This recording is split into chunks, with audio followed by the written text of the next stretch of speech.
كرة طويلة للأمام داخل منطقة الجزاء. خطيرة خطيرة النفط، هل يفعلها في هذه الدقائق؟ خطيرة وهل الهدف؟ جول للنفط، جول للنفط عن طريق اللاعب رامسيس جابرييل. رامسيس جابرييل يسجل لفريق النفط أول أهداف المباراة. لاحظ التمركز الخاطئ لمدافعي فريق الكرخ من هجمة وحيدة لفريق النفط على مرمى الكرخ، يسجل من خلالها اللاعب رامسيس جابرييل أول أهداف المباراة لصالح النفط.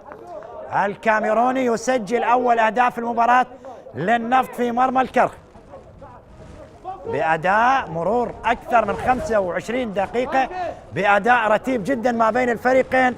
وفي لحظة يأتي فريق النفط ويسجل أول الأهداف بعد تمريرة اللاعب ستار ياسين داخل منطقة الجزاء، يستقبلها اللاعب رامسيس جابرييل ليسجل أول أهداف المباراة لصالح النفط في مرمى الكرخ.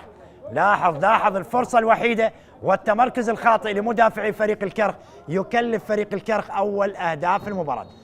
أول أهداف المباراة ورامسيس جابرييل يضعها في الشباك معلنا عن تسجيل النفط أول أهداف المباراة.